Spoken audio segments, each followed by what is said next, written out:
আমাদের আবেদন করে আমাদের শিক্ষক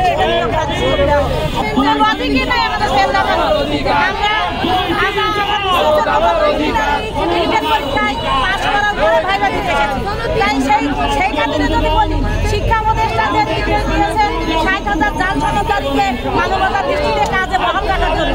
তাহলে তারা ঘুষ নিয়ে জাল সনদ কিনে চাকরি করছেন, তাদের প্রতি মানবতা হয়। আর আমরা পরীক্ষা দিয়ে পাস করেছি, তারপরে আমাদেরকে ফেল দেখিয়ে এটা কোন ধরনের মানবতার দৃষ্টিকোণ, আমরা তো এই বিষয়টা আমরা ক্লিয়ার হতে পারছি না।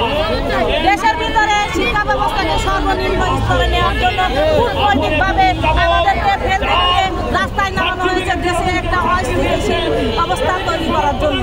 এটা আমরা সবাই বুঝে গিয়েছি। আমরা শিক্ষক হিসেবে নিজেদেরকে দাবি করি, আমরা শিক্ষকতা পেশায় অংশগ্রহণের জন্য আন্দোলনে নেমেছি।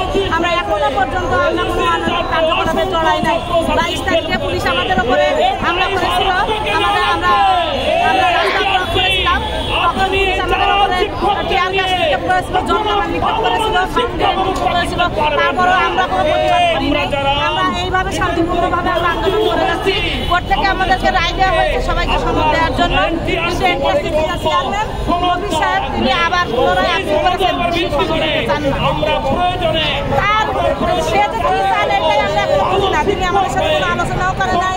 শিক্ষা প্রতিষ্ঠা, উপদেষ্টা এসব বিষয়ে কোনো কর্মকাণ্ড করেন না। কিভাবে জাল সনদকারীকে মানবতার দৃষ্টিতে বহাল রাখার চিন্তা ভাবনা তাদের মাথায় আসে। আমরা চাই হাইকোর্টের রায় মেনে নিয়ে আমাদেরকে সনদ প্রদান করা হোক এবং ষষ্ঠ পদবীতে আমাদের আবেদন করে আমাদেরকে শিক্ষক আমরা আরো কঠোর আন্দোলনে ডাকবো। আমরা শহীদ হয়ে যাবো। আমাদের সাথে করা হয়েছে, আগামী দিনে আমাদের ছোট ছোট ভাই বোনের একই বৈষম্য করা হবে। বাংলাদেশের শিক্ষা ব্যবস্থাকে সর্বনিম্ন হিসাবে আমাদের এই আন্দোলন নামানো হয়েছে।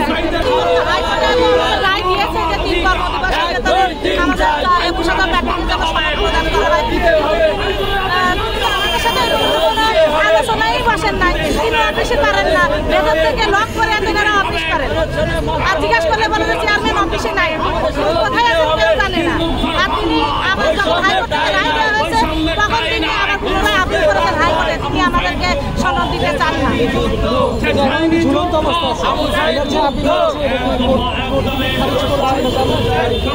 হাইকোর্টের রায় আজকে আমাদের একটা শুনানি হওয়ার কথা ছিল, আজকে শুনানি না হবে, কালকে শুনানি হবে। আল্লাহ ভরসা, আর আমরা আমাদের দাবি দেওয়া না হওয়া পর্যন্ত আমরা রাজপথ ছাড়বো না। আমরা এর চেয়ে আরো কঠোরতম কঠোর